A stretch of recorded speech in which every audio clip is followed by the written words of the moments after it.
Hello दोस्तों, तो यहाँ पे हमें एपिसोड की शुरुआत में सिगानशिना का सीन दिखाया जाता है और ये सिगानशिना बहुत पहले वाला है जब यहाँ पे एरन का जन्म हुआ होता है और इधर एरन काफी ज्यादा छोटा होता है और बेसिकली इधर एरन और जीक इधर ग्रिशा की मेमोरीज देख रहे होते हैं और जीक ग्रिशा को देख के यही कहता है कि ऐसा लगता है कि ग्रिशा अपनी जिंदगी को काफी अच्छे से जी रहा है और सोचो वो तो पूरी तरह से अपनी पुरानी फैमिली को भूल ही गया है। उसको ये याद भी नहीं कि उसने उन सबको नर्क में भेज दिया और यहाँ पे आ गया। एरन जीक से पूछते तुम करना क्या चाहते हो, तो जीक कहता है कि मैं तुम्हें तब तक ये सारी मेमोरीज दिखाता रहूंगा जब तक तुम्हें ये समझ नहीं आ जाता कि ग्रिशा ने कैसे अपने बेटे का ब्रेन वॉश किया है और तुम्हें बेवकूफ बनाया है। हमारे पास बहुत समय है एरन, फिर चाहे हम कितनी भी बार ये देख सकते हैं। यहाँ पे जाते जाते जीक कहता है कि बहुत बढ़िया ग्रिशा, तुम पूरी तरह से अपनी पहली फैमिली के बारे में भूल चुके हो और यहाँ पे एक खुशहाल जिंदगी जी रहे हो जहाँ पे तुम्हें कोई ब्लेम भी नहीं करेगा। यहाँ तक कि तुम ये भी भूल गए हो कि तुम्हारा एक बेटा भी हुआ करता था। इसके बाद ये लोग नेक्स्ट मेमोरी देखते हैं और जीक कहता है कि देखो उसने अपने डॉक्टर होने का गलत फायदा उठाया और बड़े बड़े लोगों से कांटेक्ट किए जिससे कि वो किंग का पता लगा सके और फाउंडिंग टाइटन छीन सके। अब खुद सोचो अगर उससे कोई भी गलती होती तो इससे उसकी बीवी और बच्चे दोनों पे खतरा आता है, लेकिन फिर भी उसने रिस्क लिया। तुम्हें पता है ऐसा क्यों? यहाँ पे एरन जीक की बातों में हाँ में हाँ मिलाता है और कहता है हाँ मैं समझ चुका हूँ, क्योंकि हमारे पिता बहुत घटिया इंसान है और वो एल्डिया को रिस्टोर करने के लिए अपनी फैमिली को कितनी भी बार दाव पे लगा सकता है। ठीक है, फिर मैं समझ चुका हूँ, मैं गलत था, मुझे पैदा ही नहीं होना चाहिए था, लेकिन अब मेरा ब्रेन वॉश नहीं है, मैं ठीक हो चुका हूँ। तो जीक कहता है ठीक है, टेंशन मत लो, हमारे पास बहुत समय है, ठीक है, जल्दबाजी मत करो, हम ये सारी मेमोरीज देखेंगे। तो यहाँ पे ये लोग ग्रिशा की और एरन की अलग अलग मेमोरीज देखते हैं और बीच में हमें कैनी की भी झलक दिखाई जाती है। हमें दिखाया जाता है कि भाई ग्रिशा को यहाँ पे किंग का ठिकाना मिल चुका होता है और एरन कहता है ऐसा हो ही नहीं सकता, इसको इतनी जल्दी ये मिल गया। तो जीक कहता है हाँ ऐसा कैसे हो सकता है, ग्रिशा ने तो फाउंडिंग टाइटन तब चुराया था जब वॉल्स टूट गई थी, उसी दिन उसने ये किया था, अभी तो कई साल पड़े हैं, ये यहाँ पे क्या कर रहा है। यहाँ पे भाई ग्रिशा उस एंट्रेंस को खोल के बैठा होता है और काफी ज्यादा डरा हुआ होता है और जीक भी ग्रिशा को देख रहा होता है। ये लोग देखते हैं कि भाई ग्रिशा इधर से चला जाता है और वो कुछ भी नहीं करता और वो जब घर आ जाता है तो वो एरन को हक करता है और रोने लग जाता है। इससे हमें ये पता चलता है कि ग्रिशा काफी ज्यादा चेंज हो चुका है और इस बार उसे अपनी फैमिली की सच में काफी चिंता है। जीक ये सब देख के शॉक हो जाता है और उसको याद आता है कि कैसे ग्रिशा पहले उसको काफी अजीब और गंदा लुक दिया करता था। ये लोग इधर ग्रिशा के ऑफिस में आ जाते हैं, यानी कि बेसमेंट में, और जीक कहता है कि ऐसा लगता है कि सच में ग्रिशा अपने दूसरे बेटे से बहुत ज्यादा प्यार करता था, इतना ज्यादा प्यार करता था कि वो अपने रेस्टोरेशनिस्ट मिशन को साइड में रखने के लिए तैयार था। क्या बात है, ऐसा उसने मेरे साथ कुछ भी नहीं किया। ऐसा लगता है कि वो अपनी गलतियों से सीख चुका है, लेकिन फिर भी देखो जैसा वो चाहता है तुम वैसा ही करते हो। क्या बात है, हम ये भी कह सकते हैं कि तुम सच में अपने आप को खो चुके हो, लेकिन तुम्हें जल्द ही पता चल जाएगा कि तुम कैसे हो और कौन हो। यहाँ पे ग्रिशा नींद में बोलने लग जाता है कि मुझे माफ करना जीक। यहाँ पे जीक ये देख के शॉक हो जाता है और भाई ग्रिशा भी उठ के खड़ा हो जाता है और वो जीक को देख पाता है। वो कहता है जीक तुम यहाँ पे क्या कर रहे हो। भाई इधर एरन और जीक दोनों शॉक हो जाता है कि ग्रिशा इनको देख कैसे सकता है और ग्रिशा कहता है कि अरे ऐसा कैसे हो सकता है, वो बूढ़ा दाढ़ी वाला आदमी जीक में ना हो सकता है ये जरूर एक सपना होगा। यहाँ पे भाई जीक शॉक में खड़ा होता है और एरन कहता है ठीक है फिर नेक्स्ट मेमोरी देखते हैं। चलो यहाँ पे एरन 9 साल का हो चुका होता है और अभी तक जीक को ये रियलाइज हो चुका होता है कि ग्रिशा ने काफी अलग तरीके से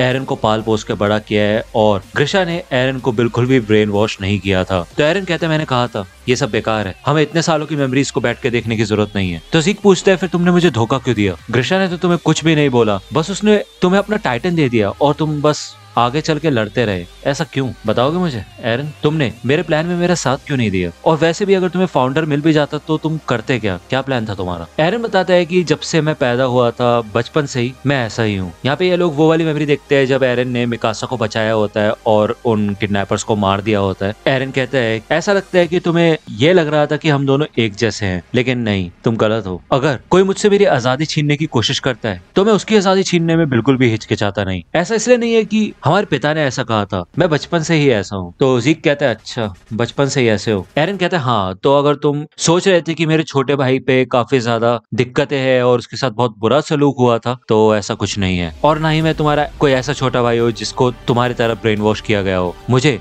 अभी एक ऐसा आदमी दिखाई दे रहा है जो कि बस अपने पिता के खिलाफ है और कुछ नहीं, एक बेकार का इंसान जो कि आज भी अपने मरे हुए पिता से डरता है। तो जीक कहता है ऐसी बात नहीं है, मैं सच में अपने पिता का आभारी हूँ मेरी आंखें खोलने के लिए, क्योंकि इसके बाद ही मैं अब पूरी दुनिया को एल्डिया से बचाने वाला हूँ। तो हम ये कह सकते हैं कि हमारे पिता ने ही इस दुनिया को बचाया है। कितनी कमाल की बात है ना। यहाँ पे जीक एरन को नेक्स्ट मेमोरी के लिए बुलाता है और इधर एरन भाई मिकासा को देख रहा होता है खड़ा होकर जब एरन ने मिकासा को मफलर पहनाया होता है। इधर जीक एरन से कहता कहते हैं कि सुनो मेरी बात, अब फाउंडिंग टाइटन की ताकत मेरे हाथ में ही है, तो मैं चाहे तो कभी भी यूथनाइजेशन प्लान की शुरुआत कर सकता हूँ, लेकिन मैं तुम्हें कभी पीछे नहीं छोड़ूंगा। जैसे कि मिस्टर जेवर ने मेरी मदद की थी पूरी दुनिया को बचाने से पहले, मैं तुम्हें बचाना चाहता हूँ। यहाँ पे ग्रिशा वो नोटबुक तैयार कर रहा होता है और उस पिक्चर के पीछे लिख रहा होता है कि बाहरी दुनिया में अभी भी इंसान बाकी है, और ज़ीक ये सब देख के कहता है कि काफी महान शब्द छोड़े हमारे पिता ने तुम लोगों के लिए। इधर ग्रिशा उस बुक को उस ड्रॉअर में रख देता है और उसको लॉक करके उस चाबी को देखता है, और सामने इधर भाई एरन खड़ा होता है, और हमें ऐसा दिखाया जाता है कि जैसे ग्रिशा को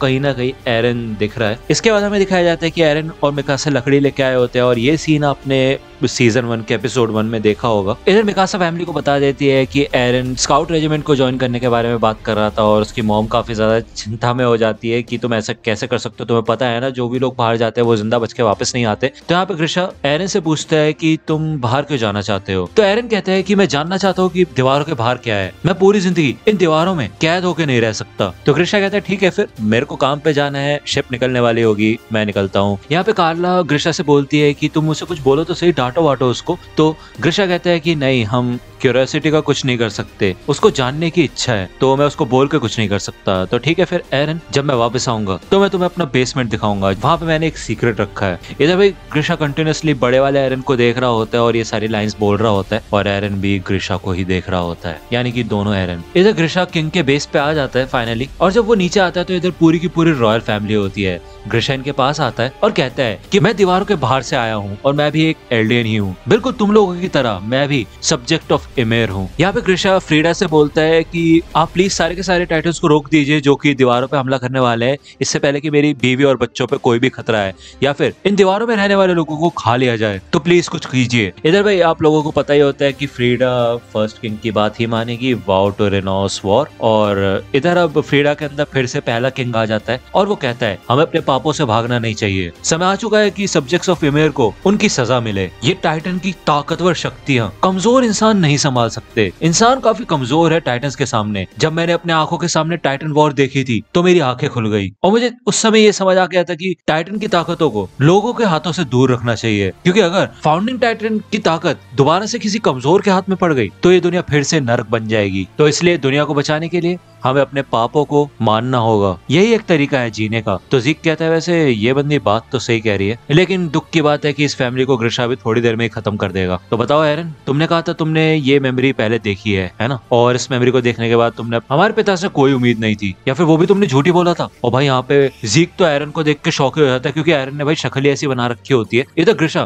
कंटिन्यूअसली फ्रीडा को बोल रहा होता है कि हमारा घर टूटी हुई दीवार के पास ही है, और वहाँ पे मेरी पत्नी, मेरा बेटा और मेरी बेटी रहती है, और वैसे भी इन दीवारों के अंदर रहने वाले लोगों को हमारे पूर्वजों के पाप के बारे में थोड़ी ना पता है, क्योंकि तुमने उनकी मेमोरीज छीन ली थी। अब खुद सोचो, उनको टाइटन्स खाएंगे जबकि उनको पता भी नहीं है कि ऐसा हो क्यों रहा है। तुम इसे क्या कहते हो, प्रायश्चित? ऐसा है ही नहीं। तो फ्रीडा कहती है, यानी कि फर्स्ट किंग कहता है कि नहीं, फिर चाहे हम कितनी भी कोशिश कर लें, आज तक हमने कई लोगों को मारा है, और उसके बाद हम अब चाहे कितने भी लोग मर जाए उसकी पूर्ति नहीं हो पाएगी, हम उसका हर्जाना नहीं भर सकते। लेकिन हम एक चीज कर सकते हैं कि हम बाहर की दुनिया में किसी को कोई नुकसान नहीं पहुंचाएंगे। जब तक हम इन सब चीजों को नजरअंदाज करेंगे और दुनिया का कहर सहने के लिए तैयार रहेंगे, तब तक हम एल्डेंस को ही हमेशा मरना है। ये सब सुन के भाई एरन को बहुत ज्यादा गुस्सा आता है, और फ्रीडा कहती है कि देखो मुझे बनाने का कोई मतलब नहीं है, और वैसे भी अगर तुम मुझसे फाउंडिंग टाइटन की ताकत ले भी लोगे तो भी तुम इसका इतने में ग्रिशा बोलता है हाँ मुझे पता है, मैं फाउंडिंग टाइटन का इस्तेमाल नहीं कर सकता। 9 में से हर एक टाइटन की अपनी एक खूबी होती है, और मेरी भी एक खूबी है जो कि है अटैक टाइटन। शुरुआत से ही अटैक टाइटन ने कभी भी किसी की बात नहीं मानी, और मुझे पता है ऐसा क्यों हुआ है, और ये सब इसलिए क्योंकि किंग हमेशा अपने आप को ही सही मानता था, और अटैक टाइटन इस बात से बिल्कुल इनकार करता है। हम सब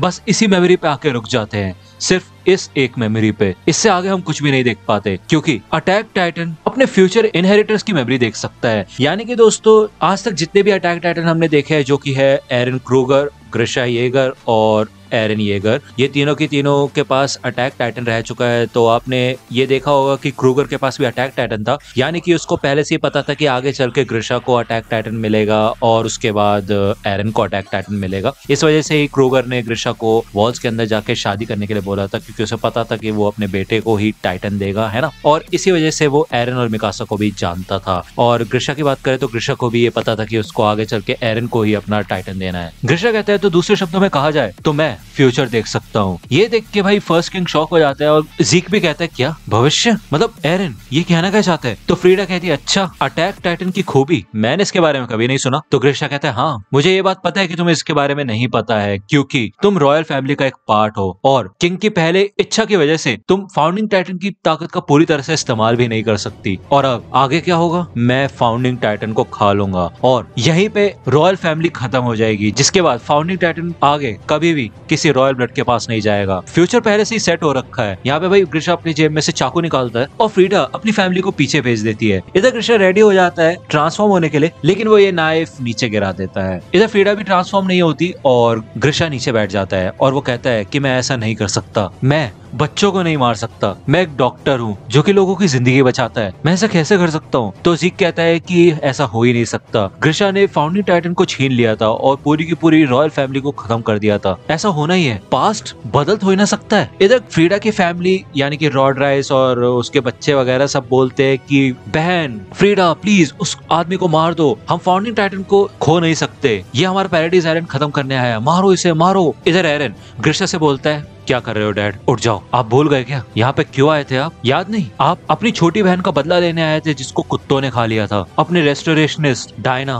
क्रूगर इन सब का बदला लेने आए हो आप, याद है ना। तो इसलिए आपको आगे बढ़ते रहना है, फिर चाहे आप मर भी जाओ, आपके मरने के बाद भी आपको ये करना है।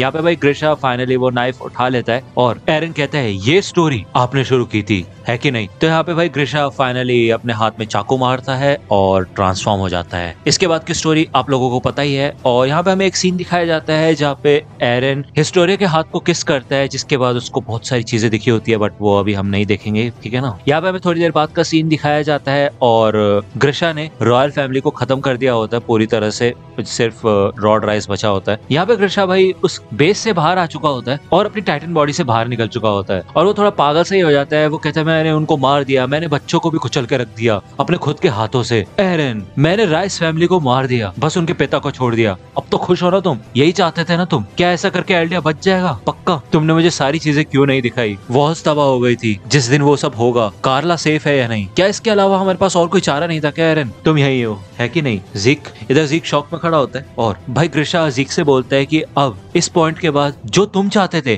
वो नहीं होगा, अब बस जो एरन चाहता है वही होगा। तो भाई यहाँ ज़ीक डर जाता है और कहता है क्या बोल रहे हो ये। तो ग्रिशा कहता है हाँ मैंने एरन की मेमोरीज में देखा कि आगे क्या होगा, लेकिन मैंने कभी सोचा भी नहीं था कि ये सब इतना भयानक होगा। यहाँ पे ग्रिशा ज़ीक को देख पाता है और वो रोने लग जाता है और कहता है ये तुम हो ना ज़ीक, तुम सच में काफी बड़े हो गए हो, मुझे माफ करना, मैं सच में काफी बुरा पिता था, मुझे तुम्हें इतना परेशान नहीं करना चाहिए था। तो यहाँ पे भाई ग्रिशा को फाइनली रिग्रेट होता है कि उसने ज़ीक पे काफी ज्यादती की थी और उसको अपने बेटे की तरह नहीं पाला बल्कि एक सोल्जर की तरह पाला और बहुत स्ट्रिक्ट रहता था उसके ऊपर। और इधर ग्रिशा रियलाइज करता है कि उसको सच में ज़ीक के साथ और भी ज्यादा टाइम स्पेंड करना चाहिए था। इधर ग्रिशा भी रो रहा होता है और ज़ीक भी ग्रिशा को हक करने के बाद रोने लग जाता है और पीछे इधर एरन खड़ा होकर देख रहा होता है। इधर हमें फिर से कोऑर्डिनेट का सीन दिखाया जाता है और आपको याद ही होगा भाई ज़ीक ने अपना सर एरन से लगा रखा होता है और ज़ीक इधर जमीन पे गिर जाता है और एरन ज़ीक को देख रहा होता है। यहाँ पे एपिसोड खत्म हो जाता है, लेकिन चलो ठीक है यार, जो नेक्स्ट एपिसोड में होने वाला है वो मैं आपको बताता हूँ। तो हमें बताया जाता है कि स्टोरी उन लोगों की जिन्होंने स्ट्रगल किया,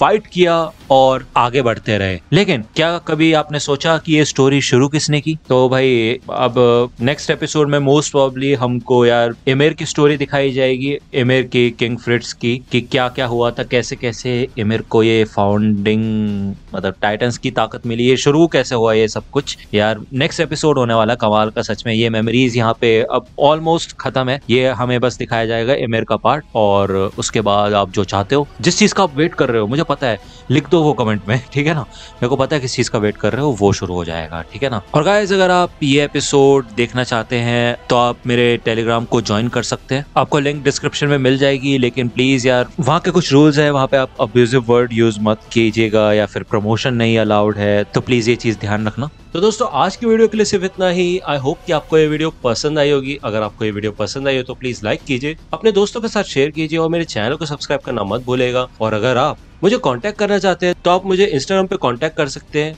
मेरे पेज की लिंक आपको डिस्क्रिप्शन में मिल जाएगी। मिलता हूं आपसे अगले वीडियो में, तब तक के लिए गुड बाय।